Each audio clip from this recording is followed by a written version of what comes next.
everyone. Welcome. It's lovely to see you all. Can you hear? Good. So good morning and welcome to each and every one of you on this beautiful June morning, the first proper day of summer. Whoever you are, however you're feeling, whatever you bring in your heart, sadness, joy, uncertainty, maybe curiosity, what's going to happen in the next hour? You're all welcome, whatever your faith or none. And if you're joining us on Zoom as well, do we have any new people on Zoom? Well, they're still very welcome anyway. It's lovely to have them. The ancient Celtic customs are being revived to some extent in our modern world, including in Unitarian worship. So this morning's service will include readings and some rituals associated with the celebration of the summer solstice, also known as Litha, with fertility, fire and feast, with acknowledgements to the Unitarian Earth Spirit Network for some of this morning's worship material. We begin our service, as is our custom, by lighting our chalice flame as a symbol of our free religious faith. And for those of us joining us on Zoom, if you have a candle nearby, please do light it with us now.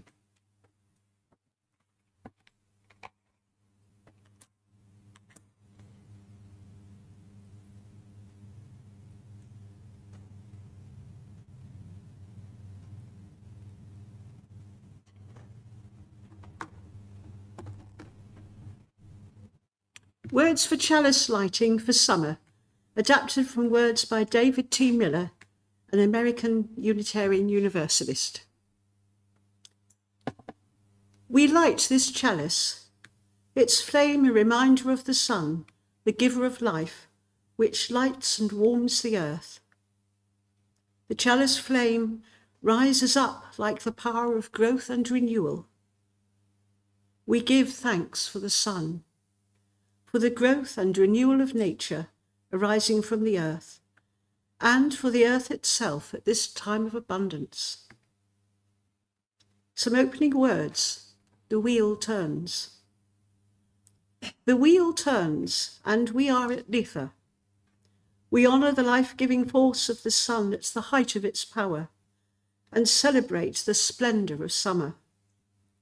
This is the festival of light, fulfilment, and joy, when we pause to count our blessings, celebrate our achievements, and appreciate the beauty of the flourishing earth and one another, rejoicing in the warmth and light of our community.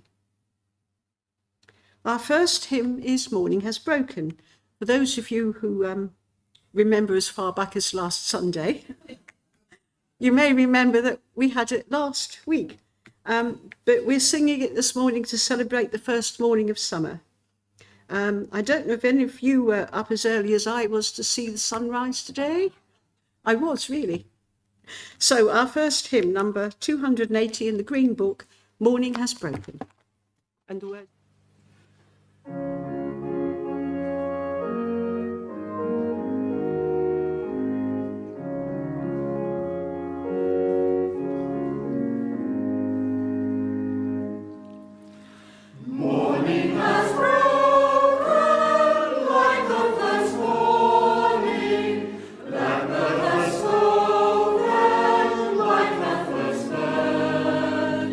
Praise for the singing, praise for the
now for our story, and Anne is going to read this for us.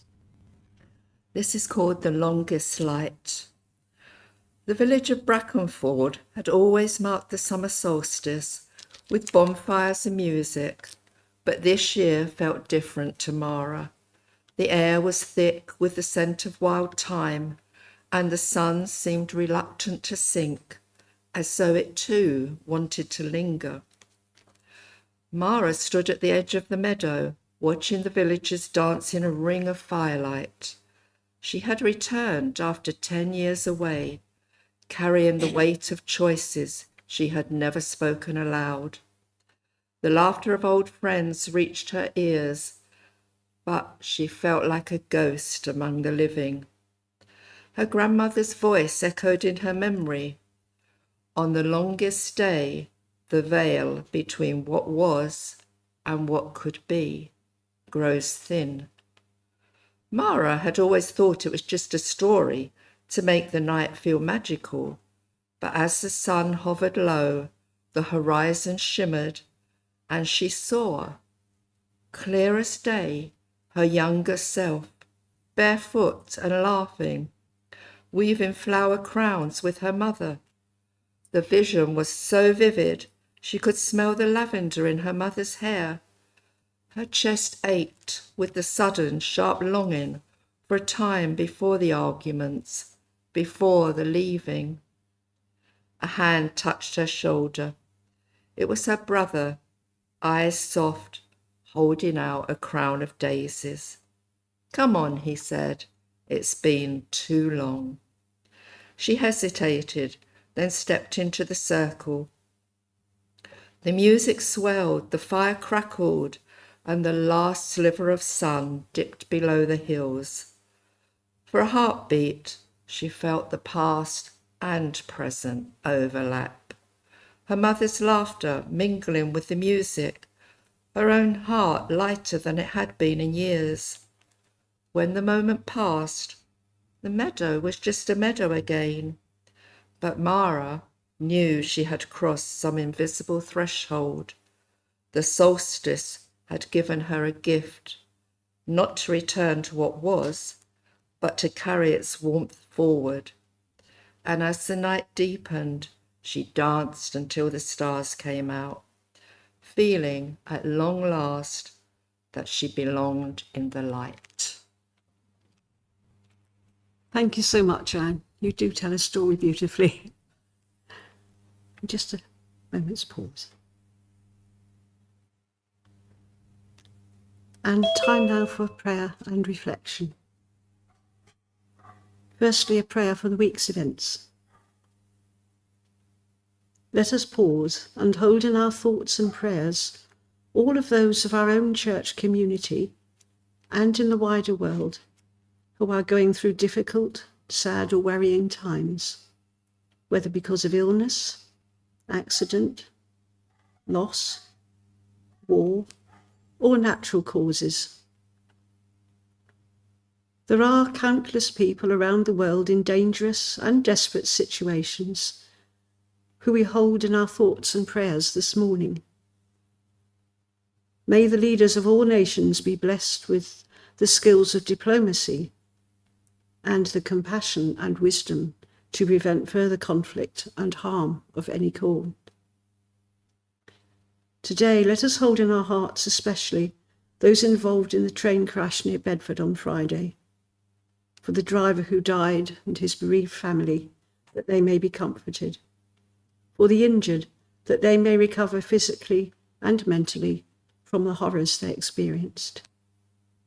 Let us give thanks for the emergency and rescue services who responded so swiftly, and for the medical teams caring for the injured. Let us also hold in our hearts all those who are persecuted for protesting peacefully against violence and injustice in this country and around the world. May the spirit of compassion and kindness prevail to heal the physical and emotional wounds of those suffering from despair or fear, wherever they may be.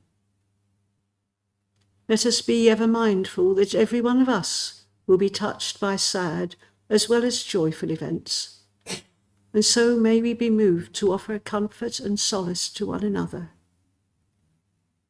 And let us give thanks for the happy events which lighten our hearts.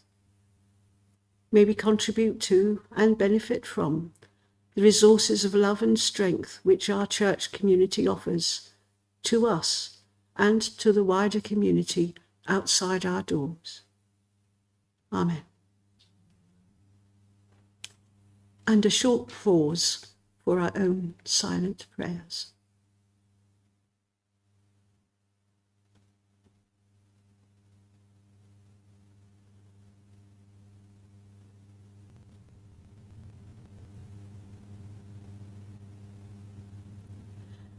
And now a prayer for this season, based on one written by Lynn Cox. Creative Spirit, source of life and love, we give thanks for this day and for the company of all assembled here. We give thanks for the breeze of change clearing our heads, bringing us fresh ideas and cleansing our minds of oppressions and isms, dividing us from our fellow beings. May we be thankful for the flame of hope, the heat of righteous anger, the warmth of compassion, and the fire of commitment. May they bubble the cauldrons of transformation to a better way of living. May we be thankful for oceans of love, rivers of connection, tears of relief, and pools of serenity. May their healing waters wear down the sharp rocks of our despair to bring joy in the morning. May we be thankful for the good earth beneath us, around us, and within us. May we take this clay and co-create a new realm of justice and beauty. We give thanks for all these and more. Amen. Those of you who are here at Beltane will remember that we did the calling of the directions, and we're going to do that again today. And I'm going to call up the people one by one. If you come and speak at the lectern, and I will light the candle on your behalf. So we begin with the north, which I believe is Marion.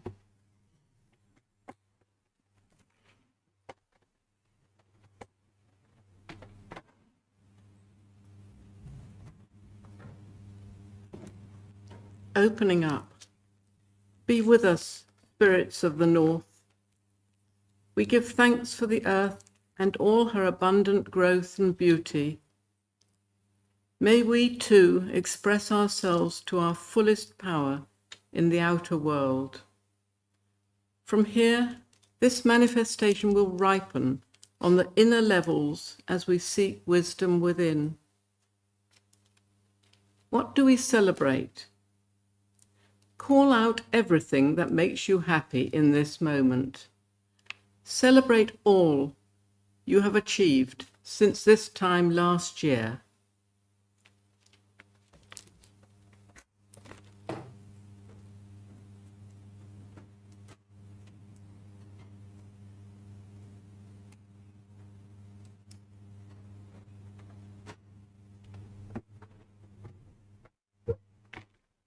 And now the east.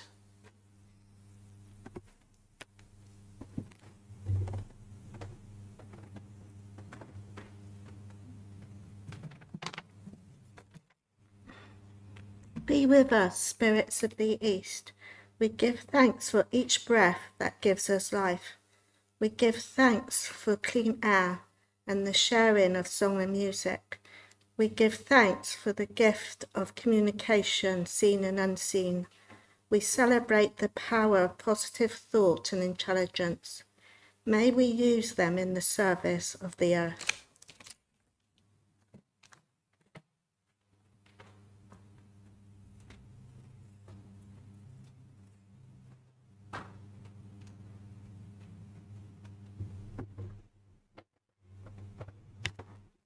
And now the south.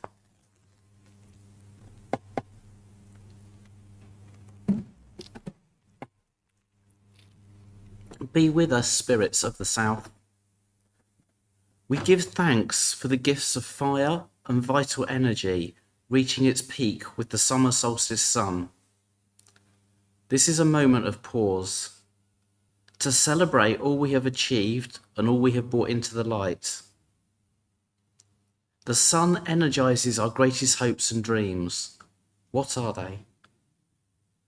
May we give thanks for transformation and change. Give thanks for spontaneity and celebration.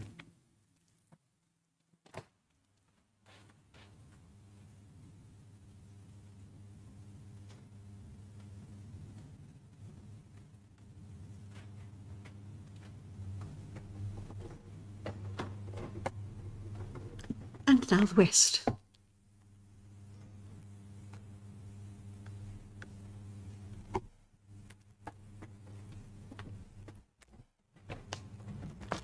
Let's rest. Be with us, spirits of the west. We give thanks for water and bless the rain which is needed to swell the grain and keeps the earth refreshed and the crops alive. We celebrate the wonderful harmony of outer expression and inner stillness. We give thanks for both the ebb and flow of our lives, the balance and the harmony. May we let ourselves flow free, flow well, and let our hearts open. May we let our feelings loose so that we can express ourselves more fully. Send your love and thanks to those you love and to those who love you.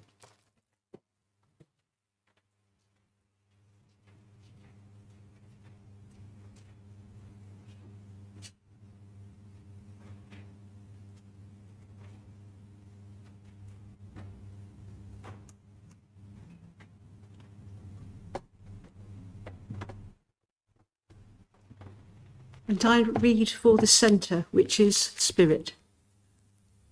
Great spirit in the centre, within and without and ever present, we give thanks for this vital connection to this essential part of ourselves, which cannot be seen and cannot be named. We reach out and in, connecting to our source and inner peace.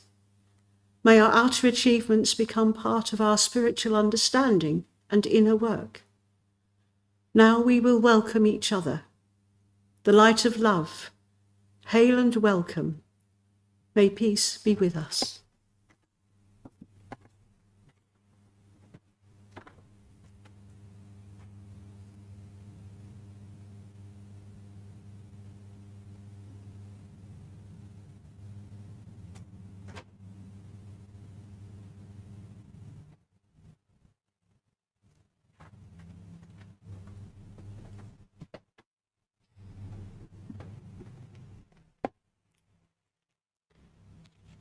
We now have our second hymn, which is number 147 in the Purple Book, Spirit of Earth, Root, Stone and Tree, and the words will appear on the screen.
first reading.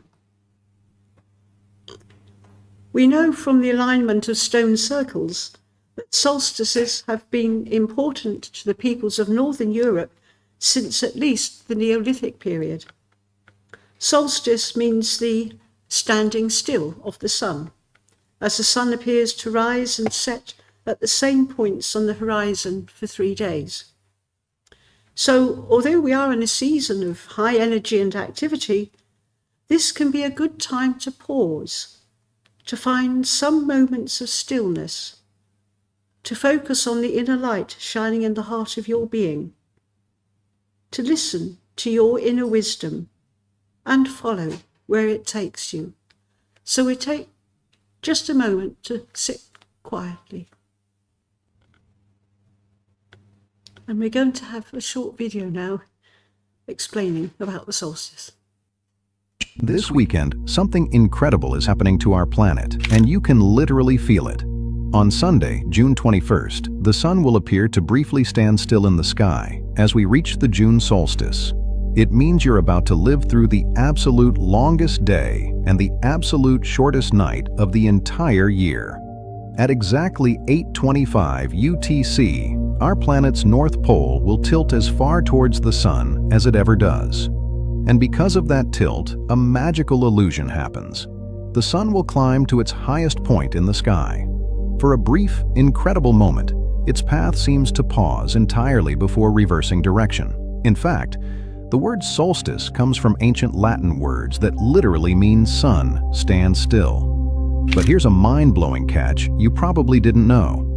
Even though June 21st is the longest day, with the most direct sunlight, it's rarely the hottest day of the year.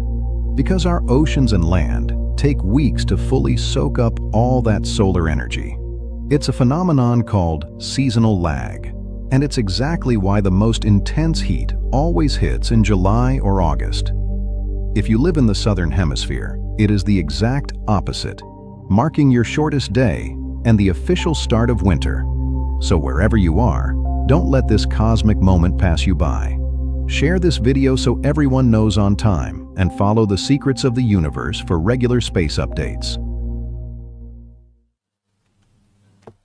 Explained much better than I could have done.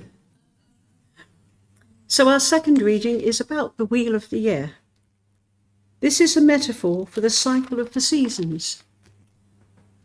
The wheel of the year can help us to understand the rhythms of the seasons and our connection to the land, which sadly a lot of people seem to be losing. The main impulse of all the seasonal festivities is one of worship and interaction with the cycle of nature. The wheel is celebrated in many different traditions. Most celebrate 8 seasonal festivals, marking various points of the year and its progress through the cycle of birth, growth, death, and rebirth.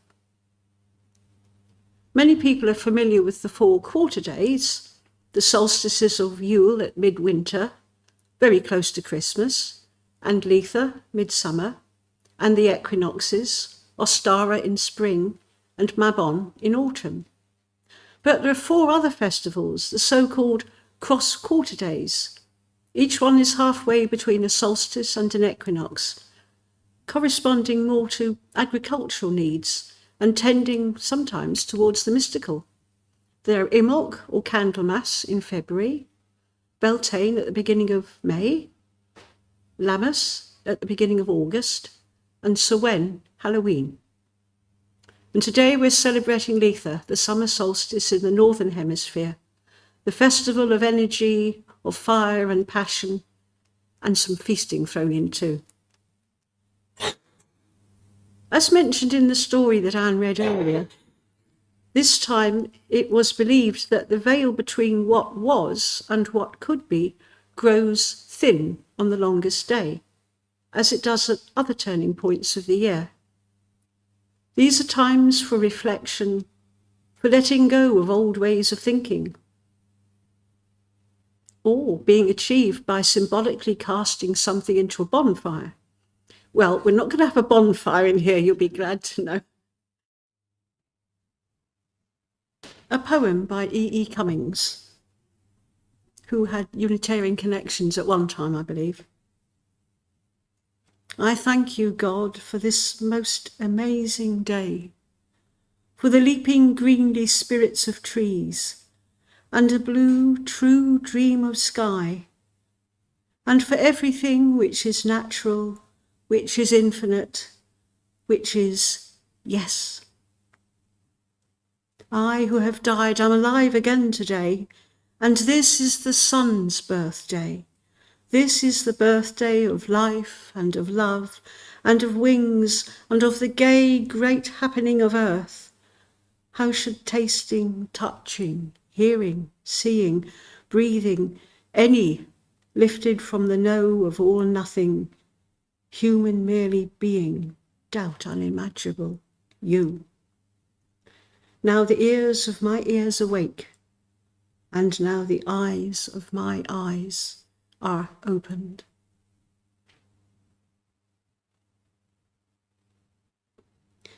I mentioned that the celebrations included feasting. Of course they did.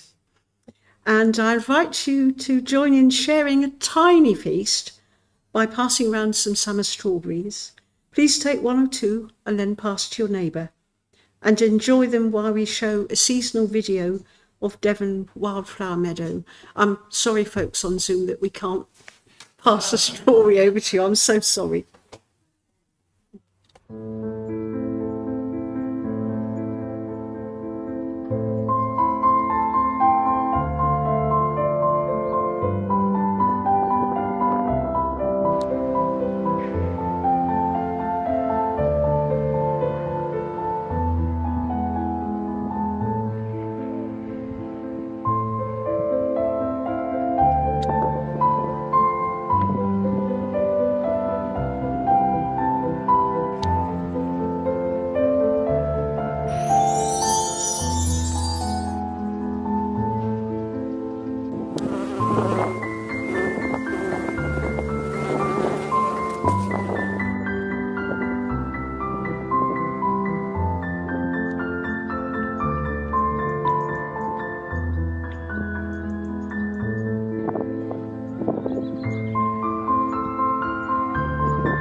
So we've lit fires and we've feasted. Now time to think a little bit. Well, you can listen. I've done the thinking for you. But firstly, what a glorious morning. Oh, at last. Yes. The mist and the clouds and the drizzle of the past few days have cleared, just in time to celebrate the longest day on the summer solstice. I don't really believe in petitionary prayer, but I did think, please be nice on Sunday. Well, as we saw, the sun reaches its highest point in the skies of the Northern Hemisphere for the whole year today. As we saw in the video clip, the word solstice comes from the Latin words for sun, sol, and to stand still, sistere. The sun literally seems to stand still in the sky. It happened at 9:25 this morning. I know the video said 8:25, but that didn't allow for British summertime. Just as I arrived here and enjoyed this special moment in the open air. Elder, honeysuckle, privet and linden blossom fill the air with heady fragrance as Earth's axis tilted at its closest point to the sun above the Tropic of Cancer. This marks the beginning of the astronomical, real summer. Don't listen to the Met Office. It's not the 1st of June, it's today, the first day of summer. This gives us maximum hours of sunlight, and here in Plymouth, if the skies remain clear all day, we can expect over 16 hours of sunlight. The sun rose at 5 minutes past 5 this morning, and it will set at 31 minutes past 9 this evening. I'll leave you to work out the exact mathematics. Since prehistoric times, this astronomical event, the summer solstice, has inspired festivities, rituals and traditions in many countries in the Northern Hemisphere. It's always been especially important for the Nordic communities, where there are very dramatic seasonal changes in sunlight.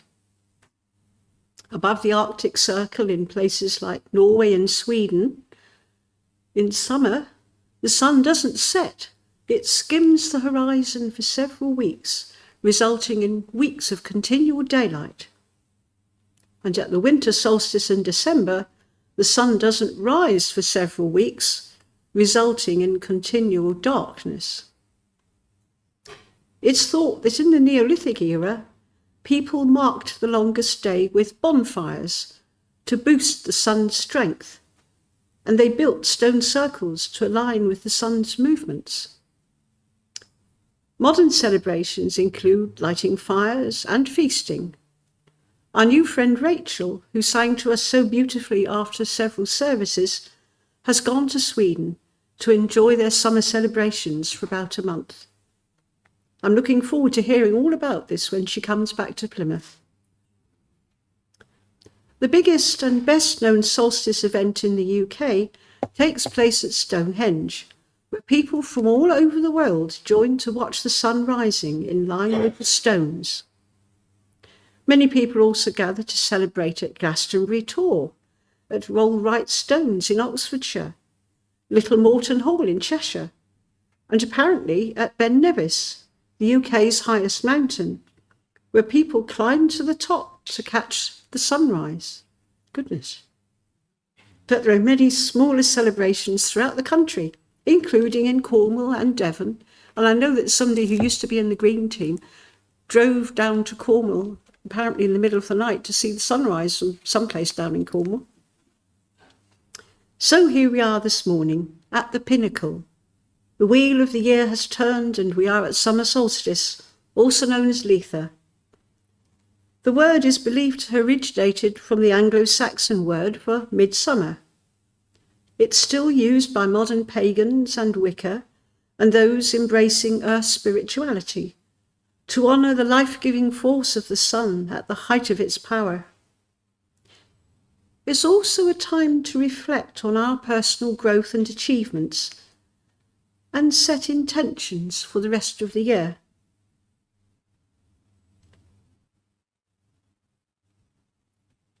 In olden times, the life-giving sun was often seen as a God, or Lord of the Forests, at his strongest on this day, sometimes shown seated on a throne. Some people refer to the Lord of the Forests as the Green Man, often found in churches as a carved face surrounded by foliage. And there we have our own, thanks to Trevor and Maz. And I think there's one or two other dotted about the building as well, little ones. And you might remember this was mentioned in the Beltane service at the beginning of May. According to some of the people that observe these, they say that Litha is a good time of year to work with solar or masculine energy, especially in traditions regarding the sun, the god, or the divine masculine as being at full strength at the summer solstice. This doesn't necessarily mean men.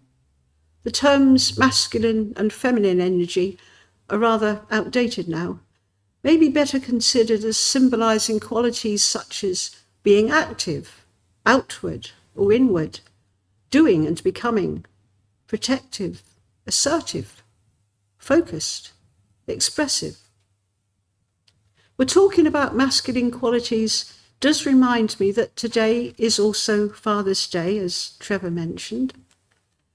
I know some people may find it a difficult day for all sorts of reasons, but many will remember with gratitude male role models, not only fathers, but other male relatives, uncles, grandfathers, and their teachers, colleagues, mentors, and friends who've offered positive and helpful influences.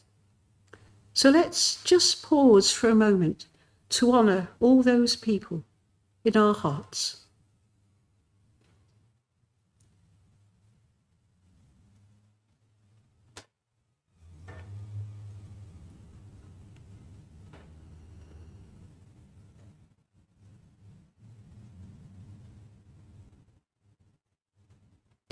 Litha is also a good time for launching something, taking up space, asking for what you want, or stepping out of the "I'm just waiting for the right time" spiral. The time is now, pretty much always. Other Litha rituals included the use of fire to purify, to burn away worry or fear, shame, self-doubt. Many folk customs are associated with Midsummer Night's Eve, which is just a few days after the solstice. Communities would gather round great fires during the whole solstice season. Some saw them as representing the sun itself, or believed they strengthened the solar energy, or encouraged abundant harvests. Others drove their livestock near or between fires for blessing and protection. People jumped over midsummer fires to bring good luck. They needed jumping over fire, or protection from illness, or romantic blessings, or fertility. Midsummer was seen as a magical time. Think of the goings-on in Shakespeare's play, A Midsummer Night's Dream. The church, not this church, the church, was concerned by the many superstitions associated with the season. In the Christian calendar, June the 24th, Midsummer Day, is also the feast day of St. John the Baptist, the cousin of Jesus, born 6 months before him. It's often claimed that the church authorities wanted to Christianize the pagan solstice celebrations, and they used St. John's feast day as a substitute. One might question this due to inaccuracies in the calendar at the time, but many people still considered the feast as falling around the time of the solstice to be significant, and recall the words of John the Baptist himself with regard to Jesus.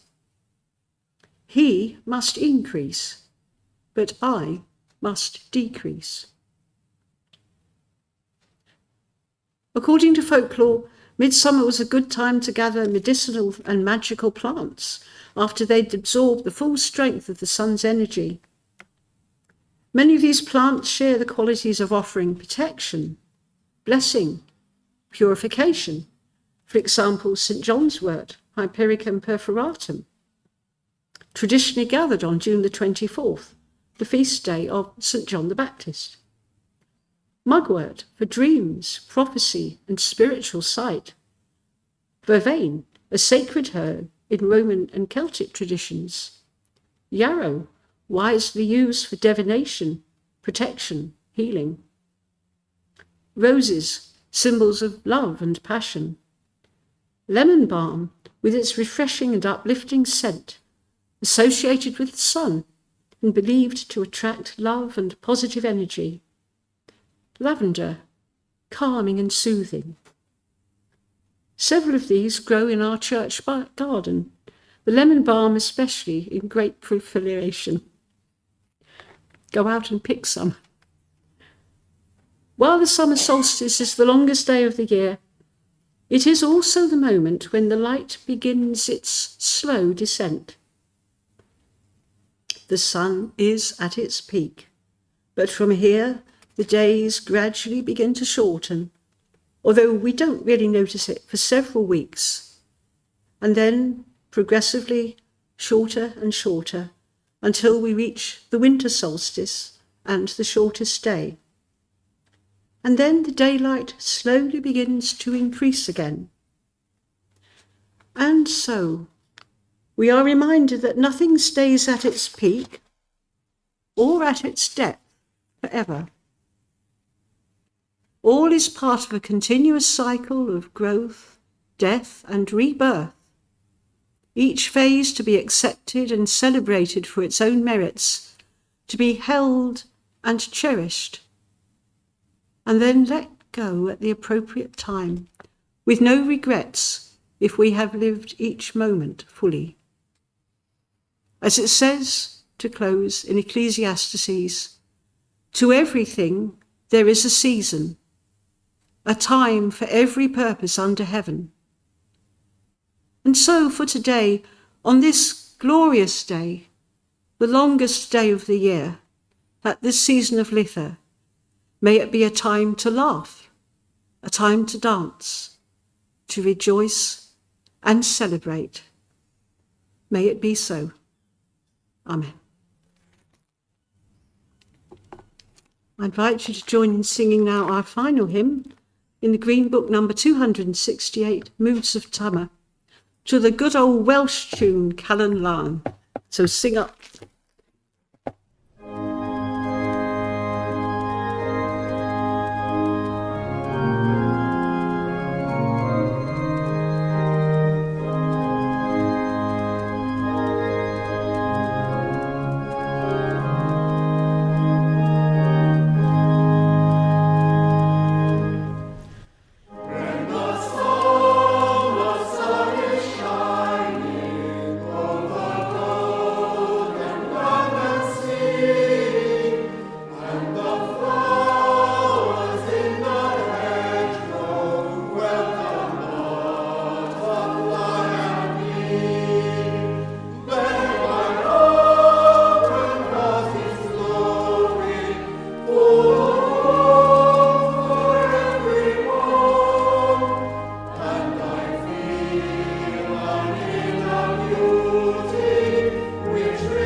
now come to close the service by the calling in of the directions, and I will call out the order in which they're going, because they're going the other way round this time.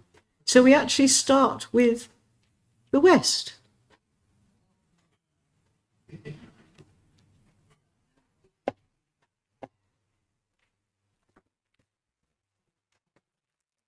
That's the west.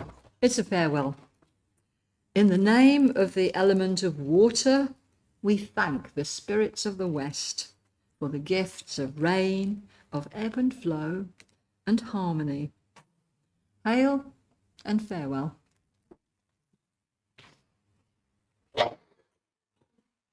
And next, the south.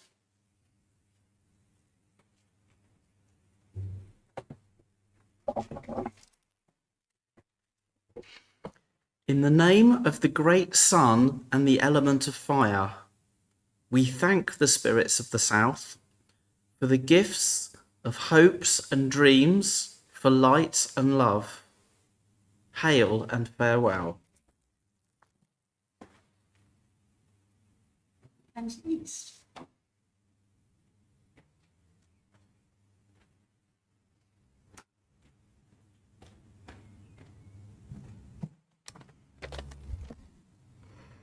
In the name of the element of air, we thank the spirits of the east for the gifts of breath, inspiration, and new beginnings. Hail and farewell.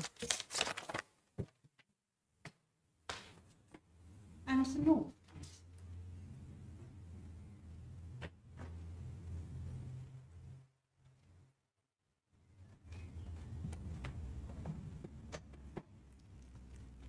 Farewell. In the name of the element of earth, we thank the spirits of the north for the gifts of stability, abundance, wisdom, and happiness. Hail and farewell.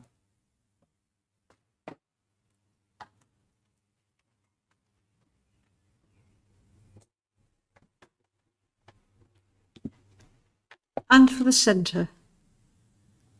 Great Spirit in the centre, thank you for sharing your blessings, your guidance, and your inspiration.